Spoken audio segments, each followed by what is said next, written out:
Merhaba arkadaşlar, kanalıma hoş geldiniz. Bugünkü modelimizi bu güzel ipimizle başlayacağız. Şöyle az ince bir ip. Bununla harika, güzel, kabartmalı, şöyle gösterişli bir model başlayacağız. Kullanacağım şiş 3 numara. İnşallah siz de beğenir, benimle yaparsınız. Yapım aşamalarına geçmeden önce kanalıma abone değilseniz ücretsiz bir şekilde abone olup videolarımı da beğeniyorsanız beğeni yapmayı, yorum yapmayı, beni desteklemeyi unutmayın arkadaşlar. Şimdiden hepinize teşekkürler.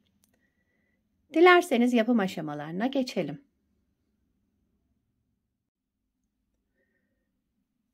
Modelimize ilmeklerimizi alarak başlayalım. Şu şekilde birinci ilmeğimi aldım.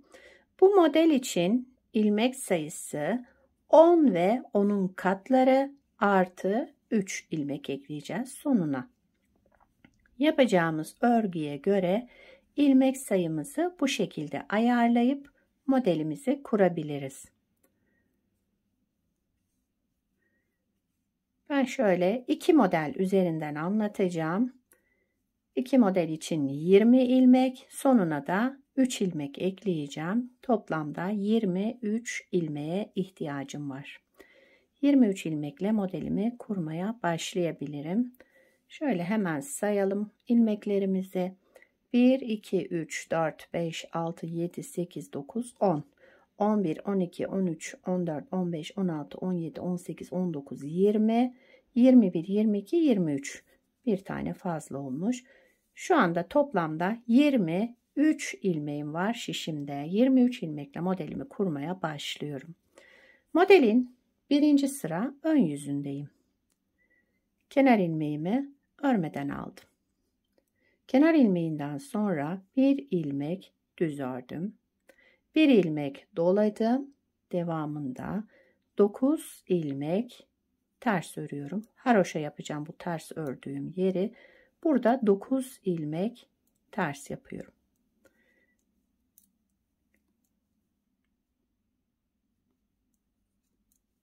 Hemen sayalım. Şöyle bir düz bir doladım. 1, 2, 3, 4, 5, 6, 7, 8, 9 ilmek ters olarak ördüm. 9 ilmekten sonra bir kez doladım. Bir ilmek düz ördüm. Tekrarında bir ilmek doladım. Yine 9 ilmek ters.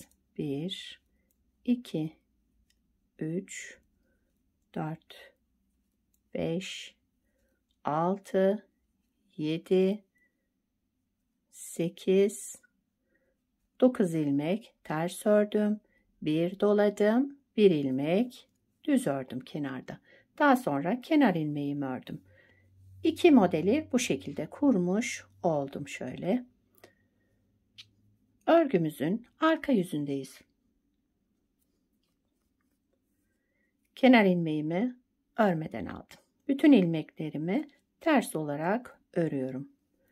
Örgünün arka yüzünde ilmeklerimizi ters olarak örelim.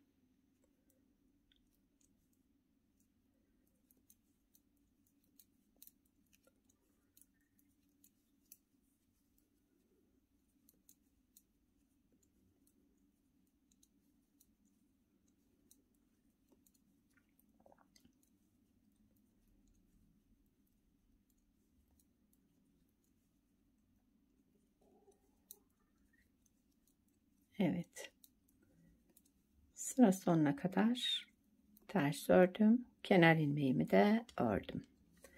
Tekrar örgümüzün ön yüzündeyiz. Kenar ilmeğimi örmeden aldım. Bir düz, bir de ajurluyu da düz örüyorum.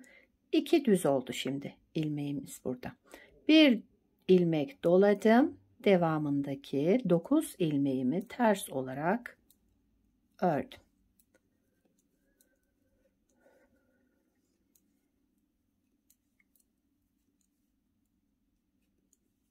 Dokuz ilmek ters ördüm. Daha sonra bir kez doladım. 3 ilmek düz. Bir önceki ön sırada artırma yaptıklarımızda düz olarak örüyoruz. Artırma yaptıktan sonra 3 ilmek düz oldu. Şimdi bir kez daha doladım. 9 ilmek ters. Yani modelin 3. sıra ön yüzündeyiz. Bu modelde şimdi artırma olacak böyle. Daha sonra 4 ajuru tamamladıktan sonra kesme işlemi yapacağız. 9 tersten sonra 1 ilmek doladım. 2 ilmek düz ördüm. Kenarlarda 2, ortada 3 oldu düz ilmeğimiz. Kenar ilmeğimi de ördüm. Modelin arka yüzündeyiz. Arka yüzünde kenar ilmeğimi örmeden aldım.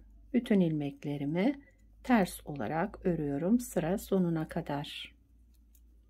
Bu şekilde devam edelim. Şimdi 5. sıra ön yüzündeyiz. Kenar ilmeğimi örmeden aldım. Kenarda 1, 2, 3 ilmek düz ördüm. Bir ilmeğimiz daha artmış oldu.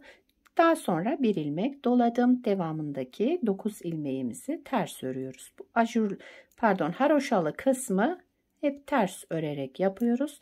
Bu da 9 ilmekten oluşuyor.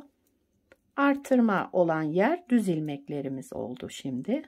Bakın şu artırdığımız yerler düzlerde çoğaldı. Ters ördüğümüz yerler sabit düz 9 ilmekle devam ediyoruz. 9 tersten sonra bir doladım. 1, 2, 3, 4, 5 ilmek düz ördüm. Şöyle bir üçgen oluştu. Tekrar bir doladım. 9 ilmek ters ördüm.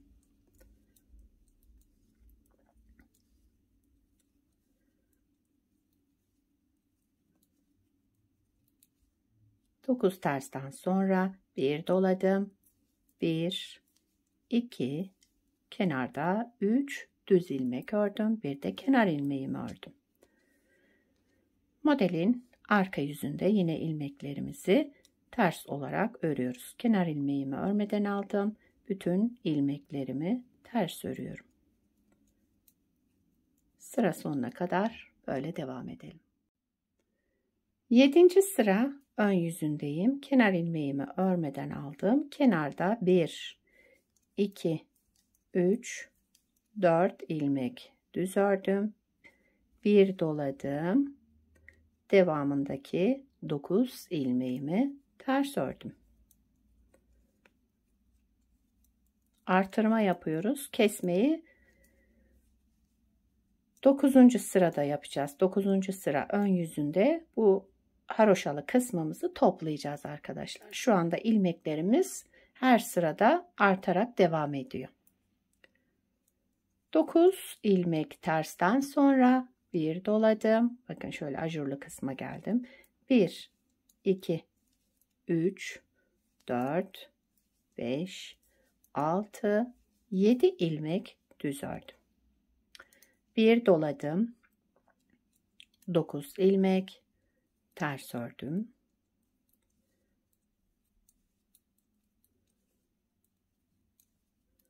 Artırma yaptığımız ilmeklerle 9 ilmek burada artırmış olduk. Bakın ortada 9 ilmek oldu artırma yaptığımız.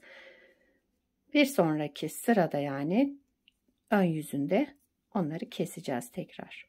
9 tersten sonra bir doladım. Kenarda 1, 2, 3, 4 ilmek düz ördüm. Bir de kenar ilmeğimi ördüm. Modelin arka yüzüne geçtim. Yani 8. sıra arka yüzündeyim. Kenar ilmeğinden sonra bütün ilmeklerimi ters olarak örüyorum. Sıra sonuna kadar ilmeklerimizi ters örelim.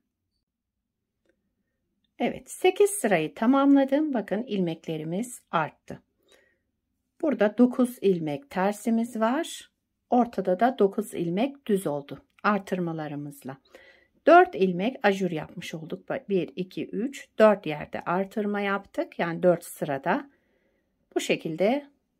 Şimdi modelimizin 9. sıra ön yüzündeyiz.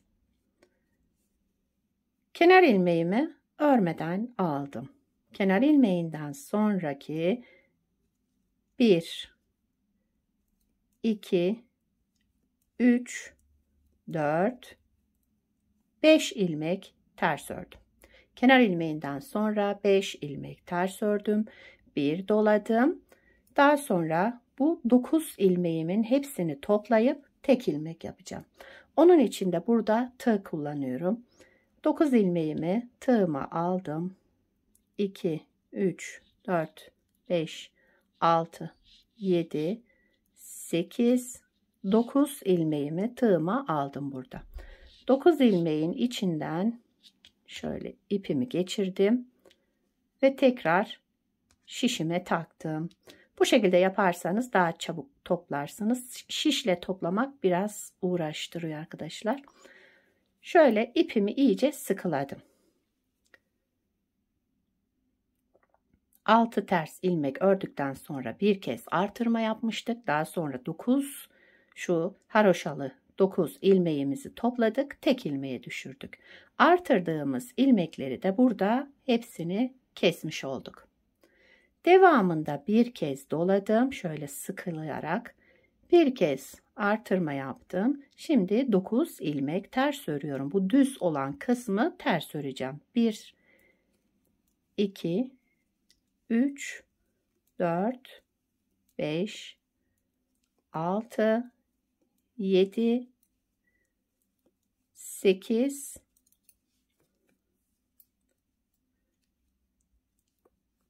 9. 9 ilmek ters ördüm. Şöyle göstereyim. Yani ikinci model kurduk burada. İkinci model kurulumumuzu da yapmış olduk. Burada yaptığımız tersleri bu düz ilmeklerimize kaydırmış olduk. 9 ters ilmekten sonra bir kez doladım. Sıradaki 9 ilmeğimi de şu şekilde tığıma alıyorum. Tığ kullanıyorum burada. Ama siz isterseniz şişle de şöyle toplayabilirsiniz. Tığla daha kolay olduğu için ben tığla yapıyorum. 2, 3, 4, 5, 6, 7, 8, 9 ilmeğimi tığıma aldım. Şurada bir dolamıştım. O çıktı. Tekrar alıyorum. Şöyle bir dolamıştım. 9 ilmeğimi ipimi içinden geçirdim. Ve ilmeğimi tekrar şişime taktım. Burada yani 9 ilmeği keserek tek ilmeğe düşürdüm. Sıkılayalım şöyle. Orada çok boşluk olmasın. Bu 9 ters ilmek ördükten sonra bir doladık ve sıradaki 9 ilmeğimizi de keserek tek ilmeğe düşürdük. Devamında tekrar bir doladım. Kalan düz ilmeklerimizi kenarda yarım dilim oluyor. Kalanların hepsini ters olarak örüyorum. Yani ortada bakın orta dilimlerimiz 9 ters oluyor. Kenarlarda 5 ters. 1, 2, 3, 4, 5 ters ördük. Kenarda yine aynı şekilde. Kenar ilmeğimi de ördüm. Modelimizi bu şekilde bakın kapatmış olduk. Şimdi örgümüzün arka yüzünde yine ilmeklerimizi ters olarak örelim. Kenar ilmeğimi örmeden aldım. İlmeklerimin hepsini ters örüyorum. Sıra sonuna kadar ters örelim. İlmeklerimiz tekrar eski sayısına düştü.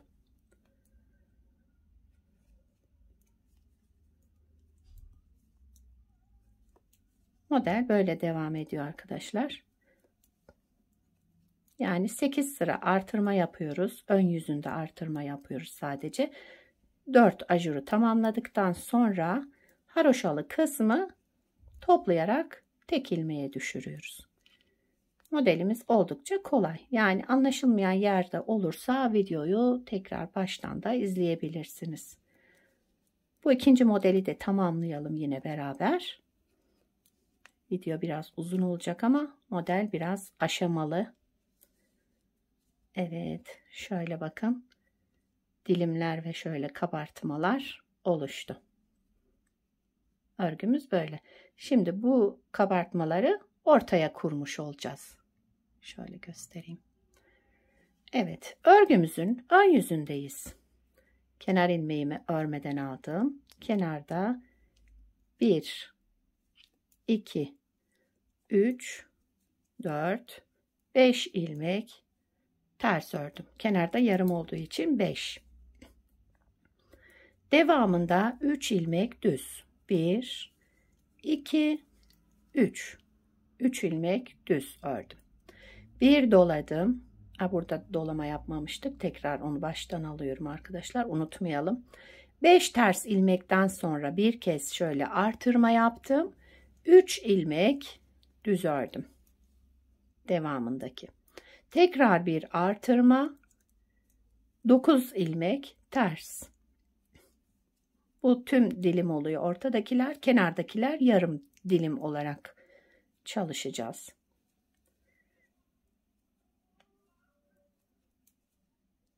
Dokuz ilmek ters ördüm. Devamında bir kez artırma yaptım. 1, 2, 3 ilmek düz ördüm. Tekrar bir artırma yaptım. 5 ilmek ters örüyorum.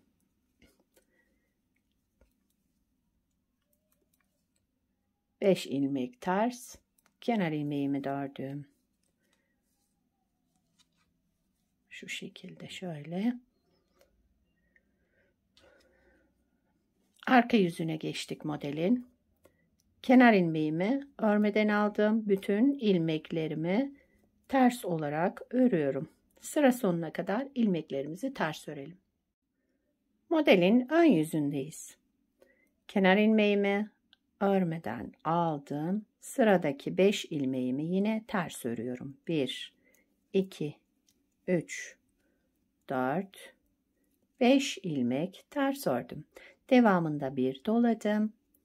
1, 2, 3, 4, 5 ilmek düz ördüm. Bir doladım. 9 ilmek ters örüyoruz.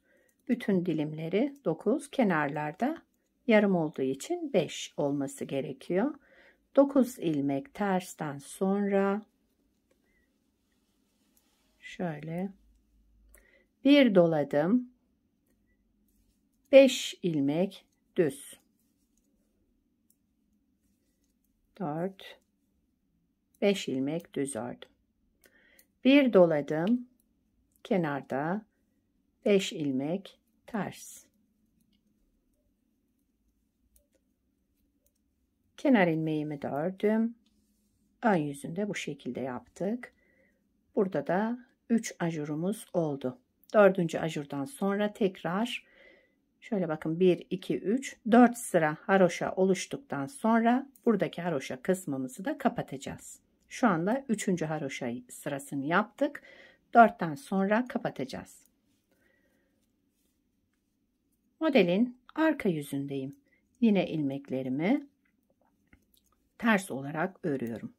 Sıra sonuna kadar ters örelim. Örgümüzün ön yüzündeyiz. Kenar ilmeğimi örmeden aldım. Şimdi 1, 2, 3. sırayı yapmıştık. 4.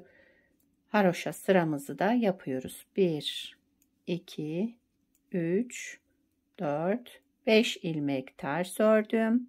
1 ilmek doladım. Yani 1, 2, 3, 4. ajuru yapıyorum. Son sıramız. Bir sonraki ön sırada bunları tekrar toplayacağız. Devamında 7 ilmek düz örüyorum. 5 ilmek ters, 1 doladım, 7 ilmek düz. Tekrar bir artırma yaptım. 9 ilmek ters.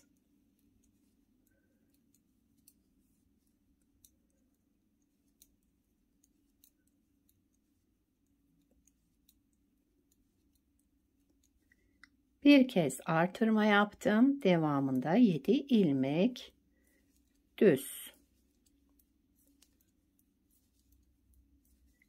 7 ilmek düz ördüm. Bir artırdım. Kenarda 5 ters ilmek. Kenar ilmeğimi de ördüm. Evet. Şimdi örgümüzün arka yüzünde yine bütün ilmeklerimizi ters olarak örelim. Şu şekilde ilmeklerimi ters örüyorum. Şöyle sıramızı tamamlayıp gelelim. Evet, modelin ön yüzündeyiz. Şimdi toplayacağımız sıraya geldik. Bakın 1, 2, 3, 4. 4 sıra haroşamız oluştu. Burada da 4 tane ajurumuz. 1, 2, 3, 4. 4 de ajurumuz oluştu. Bu sırada modelimizi kapatacağız. Şimdi kenar ilmeğimi örmeden aldım. Modelin ön yüzündeyiz. Kenar ilmeğimden sonra tığımı alıyorum. Buradaki 5 ilmek tersim vardı. 1, 2, 3, 4, 5 ilmeğimi aldım. Hepsini bir geçirdim. İçinden tek ilmeğe düşürdüm. Şişime taktım. Bakın tek ilmeğe düşürdüm ve şişime taktım. Bir ilmek artırma yaptım burada. Devamındaki 9 ilmek düzüm var. Bunları ters olarak örüyorum. Bakın şu birinci sırada ne yaptıysak. Bu 9 ilmek düz olan ilmeklerimi ters olarak örüyorum. 1, 2, 3, 4, 5, 6, 7, 8, 9. 9 ilmek ters olarak ördüm. Devamında bir doladım. Şimdi 9 ilmeği toplayacağım. Tığımı aldım. 1, 2, 3, şu şekilde 4, 5, 6, 7, 8, 9 ilmeğimi tığa aldım. 9 ilmeği de şu şekilde şöyle şu doladığımı çıkarmadan hepsini tek ilmeğe düşürdüm. Tığ içinden geçirdim ve tek ilmek çıkardım içinden. Tekrar şişime taktım. Devamında bu kısmı biraz şöyle sıkıştıralım. Şuralardaki ajurlar çok büyük olmasın, artırmalar. Bir doladım. Toplama işlemi bittikten sonra tekrar bir kez doladım. Devamındaki 9 düz ilmeğimi ters olarak örüyorum. 1, 2, 3, 4, 5, 6, 7, 8, 9 ilmek ters ördüm devamında. Daha sonra bir kez doladım. Kenardaki 5 ilmeğimi toplayacağım. Kenardakiler yarım dilim olduğu için 5 şu haroşalı ilmeğimi aldım tığımla. Daha sonra şişimden geçirdim. Pardon, şöyle tığımdan geçirdim hepsini. Tek ilmeğe düşürdüm ve şişime taktım. Burada. Devamında kenar ilmeğimi örüyorum. Bu tarafta artırma yapmıyoruz. Yarım dilim olduğu için tek taraflı artırma olacak burada. Evet, modeli bu şekilde tamamladık. Bakın arka yüzünde de ilmeklerimizi ters olarak öreceğiz yine. Boydan boya ters olarak öreceğiz. Modelimiz böyle, tabi ilerledikçe şöyle kabarıklık oluşacak. Harika bir model. Şöyle göstereyim. Gayet güzel. Şöyle bayan yeleklerinde, her türlü örgüde kullanabilirsiniz. Yetişkin örgülerinde özellikle. Bir de daha önce yaptığım bir parçam var. Şöyle göstereyim. Bakın bu da modelin.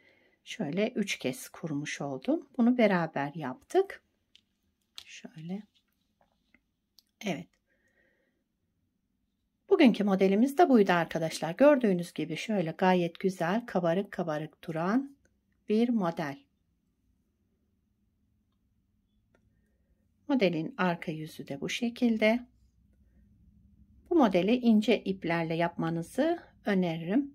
Kalın iple çok kaba duracağını düşünüyorum. Benimki de şöyle ince güzel bir ipti.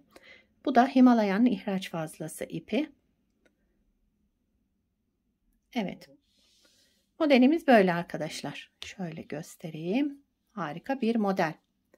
İnşallah siz de beğenir, benimle yaparsınız. Bu modelden yelek yapabilirsiniz, hırka yapabilirsiniz. Yetişkin örgülerinde kullanabileceğiniz güzel ve gösterişli modellerden. İnşallah siz de beğenir, benimle yaparsınız. Şöyle ipimi de kenara bırakayım. Sizler de nelerde kullanacaksınız onları da yorumlarda belirtirseniz sevinirim. Beni buraya kadar izlediyseniz bir beğeni yapmayı, yorum yapmayı, beni desteklemeyi unutmayın arkadaşlar. Yapacak olanlara kolay gelsin. Bir sonraki videoda görüşmek üzere. Hoşça kalın.